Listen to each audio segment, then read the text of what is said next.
Assalamualaikum, Ustaz Kodrat.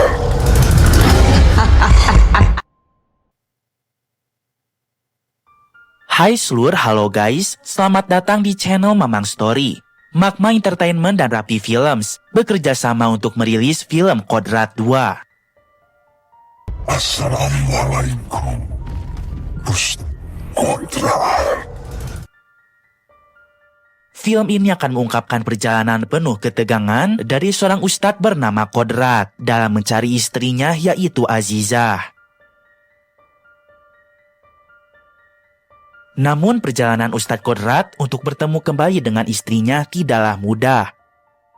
Azizah yang sempat dirawat di rumah sakit jiwa karena depresi kehilangan anak serta terpisah dengan suaminya. Kini ia telah keluar dan bekerja di sebuah pabrik bersama sahabatnya. Azizah sadar kehadirannya kapan saja tidak cukup untuk menebus dosa-dosa saya. Di film yang kedua ini, bayang-bayang kejahatan masih akan terus mengintai, menguji keimanan dan tekad Ustadz Kodrat dalam menghadapi kekuatan yang lebih besar dari sebelumnya. Apakah Ustadz Kodrat akan berhasil menemukan Azizah? Dan rahasia apa yang menanti di perjalanan barunya? Langsung aja siapkan 9 kalian. Mari sama-sama kita bilang, hayu, meluncur. Sebelum ke videonya, Mamang mau kasih informasi dulu. Sebenarnya, selain bikin konten, Mamang juga jualan nih seluruh. Jualan apa emangnya, Mang? Mamang jualan cemilan basreng atau bakso goreng. Makanan kekinian yang digemari oleh anak-anak muda sekarang nih. Bakso goreng yang crispy, dibaluti bumbu pedas dengan aroma daun jeruk yang sangat segar. Mamang jamin pedesnya juara seluruh. Kita nggak pelit kasih bumbunya. Cocok banget buat kalian yang suka pedas. Pasti bikin lagi. Yes. Yuk di order sekarang. Mamang taruh link toko Shopee-nya di kolom deskripsi ya. Hatur nuhun. Film Kodrat 2 dibuka dengan flashback ringkasan cerita dari Kodrat 1 dengan tujuan agar penonton bisa ingat kembali cerita Ustadz Kodrat sebelumnya. Jadi singkatnya di Kodrat 1, ada seorang ustadz bernama Kodrat yang merupakan seorang ahli ruqyah. Di awal film dia terlihat sedang meruqyah anak kandungnya yang bernama Alif. Saat itu iman Ustadz Kodrat tengah diuji oleh iblis bernama Aswala, sosok iblis yang kerap menyamar sebagai sosok anjing hitam. Iblis itu dipanggil oleh seseorang untuk menghancurkan seluruh keimanan warga yang ada di desa Kober. Namun satu-satunya orang yang tidak terpengaruh adalah Ustadz Kodrat karena dia memiliki iman yang sangat tinggi. Walaupun pada akhirnya Alif yaitu anaknya tetap tewas karena keganasan iblis tersebut. Setelah kematian anaknya, Kodrat lalu dipenjara karena ia dituduh telah membunuh anaknya sendiri. Saat di dalam sel penjara, Kodrat mulai kehilangan imannya sebab ia merasa Allah telah mengambil anaknya. Teror iblis Aswala tak berhenti sampai di situ. Kepala lapas dirasuki oleh iblis Aswala. Kemudian ia berusaha untuk membunuh Ustadz Kodrat.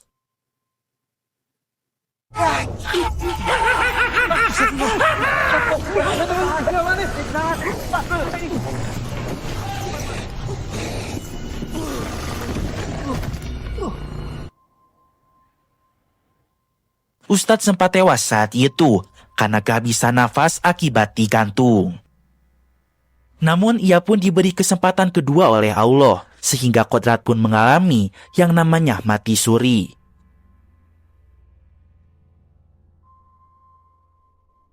Ustadz Kodrat lalu melarikan diri dari penjara.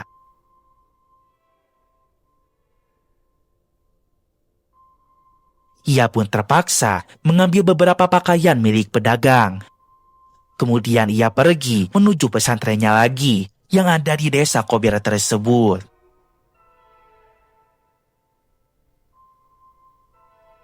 Namun sesampainya di sana, desa Kober terlihat memprihatinkan, di mana tanahnya kering sehingga mengalami gagal panen. Selain itu, para warganya banyak terserang penyakit, termasuk gurunya di pesantren, yaitu Kiai Rohim. Semenjak kamu pergi, Desa Kober dan penduduknya juga mulai mengalami banyak gangguan. Apa yang terjadi, Kodrat? Di sana Ustadz Kodrat pun bertemu dengan seorang janda yang bernama Yasmin. Keluarga Yasmin diteror oleh iblis Aswala. Yasmin kemudian minta tolong agar Ustadz Kodrat membantunya. Satu persatu masalah pun Ustadz Kodrat selesaikan di desa itu, hingga akhirnya terungkap orang yang telah memanggil iblis Aswala dan memporak-porandakan desa Kober adalah Ustadz Jafar, teman Ustadz Kodrat di pesantren tersebut. Pada akhirnya Ustadz Kodrat pun dapat melumpuhkan Ustadz Jafar, dan ia berhasil melawan iblis Aswala yang meneror keluarga Yasmin. Assalamualaikum Ustadz Kodrat. Allahu Akbar!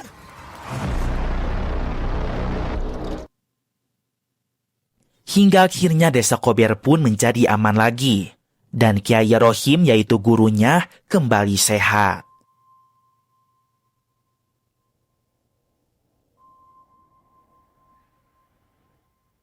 Setelah itu Ustadz Kodrat pamit dari desa Kober untuk mencari istrinya yaitu Azizah yang entah ada di mana.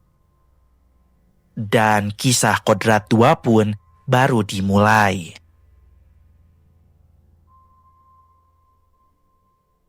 Di samping itu Azizah, istri Ustadz Kodrat, adalah seorang wanita yang alim dan juga solehah.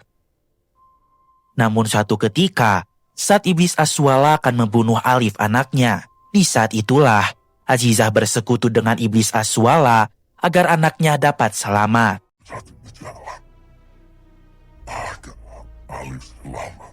Menyambalah kepada aku. Ambil saya.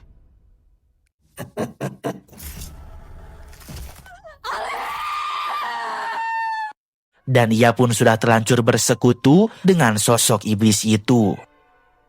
Seperti yang kita tahu, selepas Alif meninggal, Ustadz Kodrat dimasukkan ke dalam penjara akibat dituduh telah membunuh anaknya. Selama Kodrat di penjara, ia merasa kecewa kepada istrinya yang telah bersekutu dengan iblis. Saking kecewanya, Ustadz Kodrat tidak mau bertemu dengan Azizah setiap kali ia berkunjung ke dalam penjara. Azizah hanya bisa bersabar dan terus berusaha. Selain itu, Azizah berusaha untuk bertobat kembali ke jalan yang benar. Ia tidak ingin menjadi budak iblis lagi.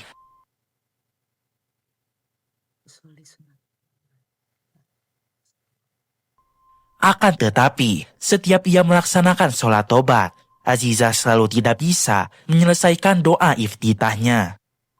Inna sholati wa nusuki wa mahyaya wa mamati lil.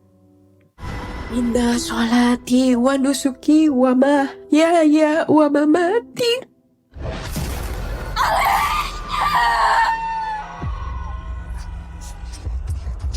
Kiai. Hanyalah Di saat Ustadz Kodrat sudah keluar dari penjara dan kembali ke desa Kober, sayangnya Azizah sudah pergi dari sana karena Azizah pikir Kodrat sudah mati. Sebab ia melihat secara langsung Kodrat digantung oleh kepala sipir yang telah dirasuki oleh iblis.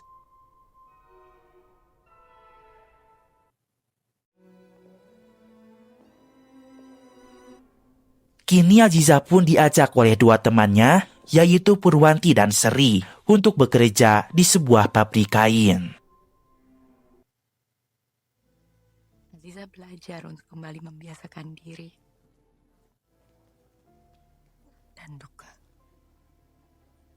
Ustadz Kodrat pun akan mencari keberadaan istrinya dengan berbagai petunjuk yang telah diberikan oleh Kiai Rohim.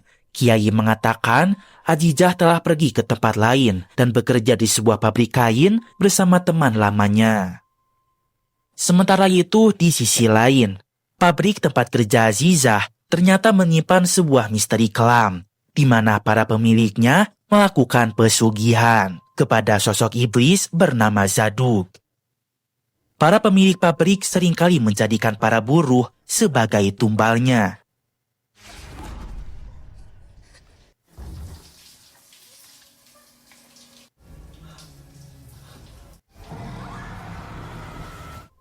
Seperti contohnya Sri, salah satu teman Azizah di sana. Ia pun dijadikan tumbal sulur.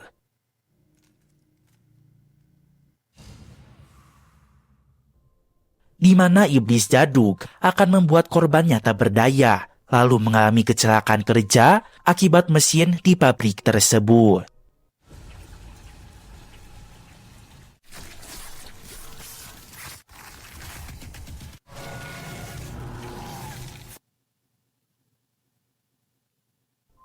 Purwanti sudah ada di pabrik ini cukup lama, bahkan sebelum Azizah hadir.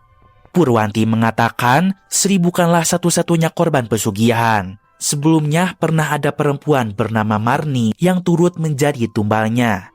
Dan setiap orang-orang yang akan dijadikan tumbal, pasti di dalam tasnya ada sebuah kain bertuliskan Arab gundul. Azizah bersama-sama untuk membakar kain itu supaya Sri dapat diselamatkan. Namun nahas, Sri tewas karena tercacah oleh mesin pabrik. Sejak saat itu, tak ada kabar lagi tentang Sri, membuat suaminya yaitu Kardi menjadi khawatir. Kardi bersikeras meminta para penjaga pabrik agar dirinya dapat bertemu dengan Sri. Namun Kardi malah dianiaya. Saat itu Kardi pun bertemu dengan Kodrat, di mana Kodrat datang karena ia curiga Azizah bekerja di pabrik tersebut, sehingga Kodrat pun akan membantu Kardi mencari istrinya.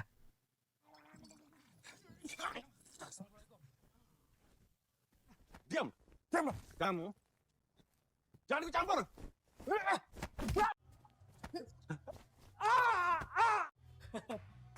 Ini orangnya. Berani ikut campur urusan saya sama si cecurut satu ini. Masih satu ya?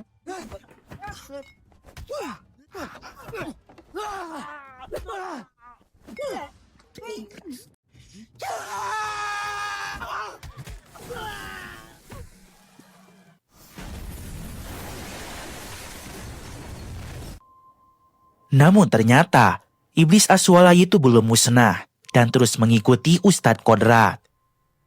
Saat itu iblis Aswala merasuki tubuh Kardi saat ia sedang mengendarai mobil truknya. Kodrat bahkan harus melawannya meski di dalam mobil, sampai mereka terjun ke bawah jurang.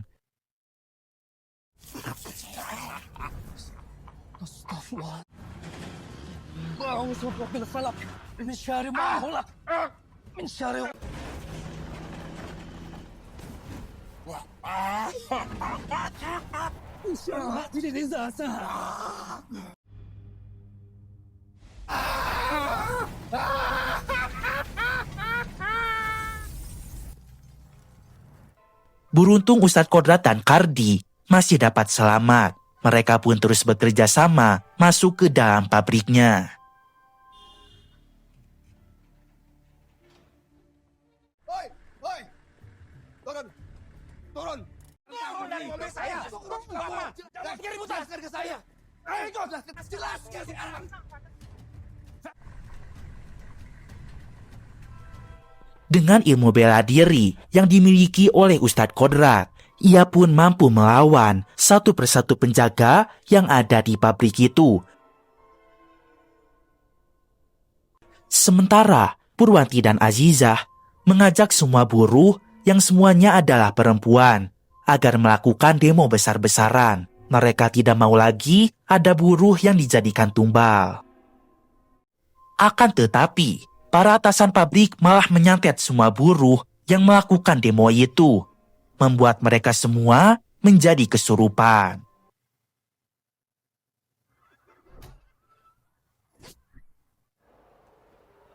Sumuro sa juniwat kopata hono mulko.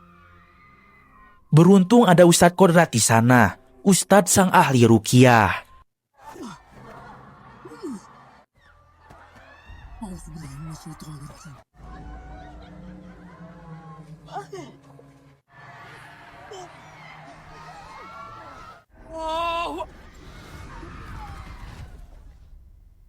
Di saat itulah, pada akhirnya, Ustadz Kodrat dapat bertemu lagi dengan Azizah istrinya.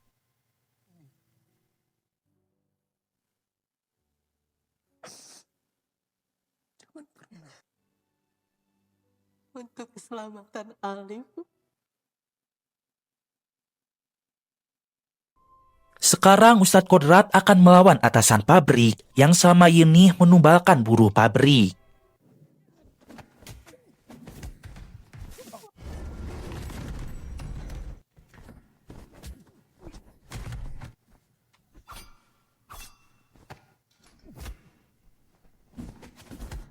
Dan singkat cerita, Ustadz Kodrat pun dapat melumpuhkannya. Setelah kejadian itu, pabrik tersebut menjadi tutup dan semua buruh pun dipulangkan. Kini Kodrat dan Azizah pun bersatu lagi.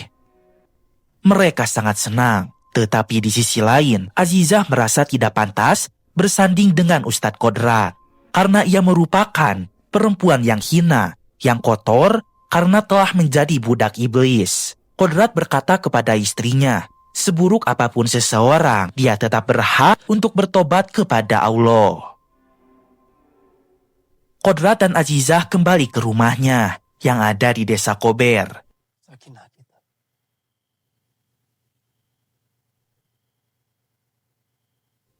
Di sana mereka berniat untuk memulai kehidupan seperti dulu lagi.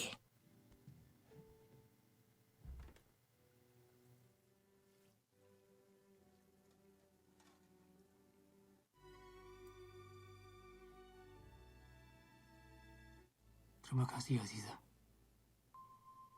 Setelah bersih-bersih, Azizah akan berusaha melakukan sholat tobat supaya ia merasa pantas hidup bersanding dengan Ustadz Kodrat.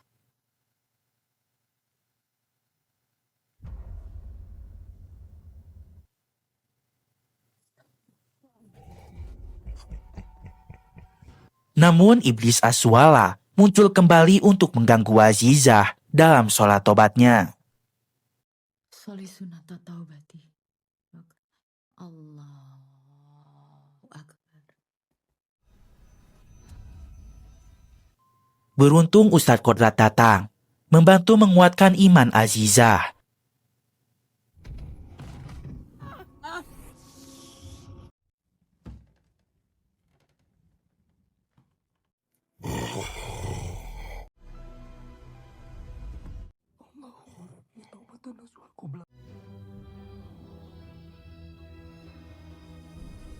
Sehingga Azizah mampu menyelesaikan sholat tobatnya.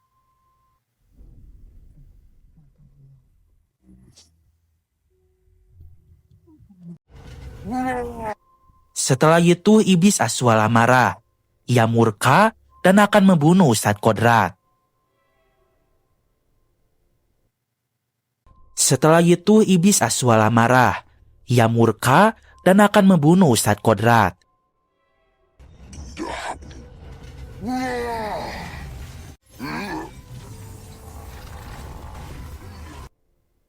Namun Azizah tak akan membiarkan hal itu, karena masih banyak orang yang membutuhkan Ustadz Kodrat. Ia pun mendorong Kodrat, sehingga dirinya lah yang terkena himpitan lemari yang dilakukan oleh Aswala. Sebelum meninggal, Azizah sempat mengucapkan 2 kalimat syahadat.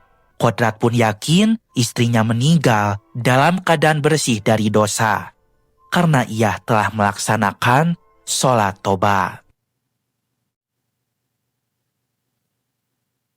Dengan perasaan sedih, Kodrat lalu menguburkan Azizah di dekat halaman rumah.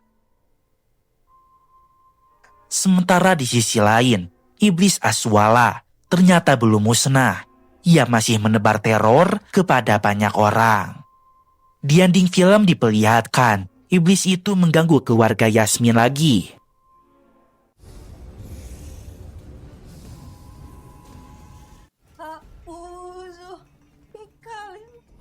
Kiai Rohim bisa merasakan kekuatan Aswala. Dan mungkin selanjutnya Ustadz Kodrat akan bersatu dengan Kiai Rohim untuk memusnahkan iblis Aswala yang sangat ganas itu.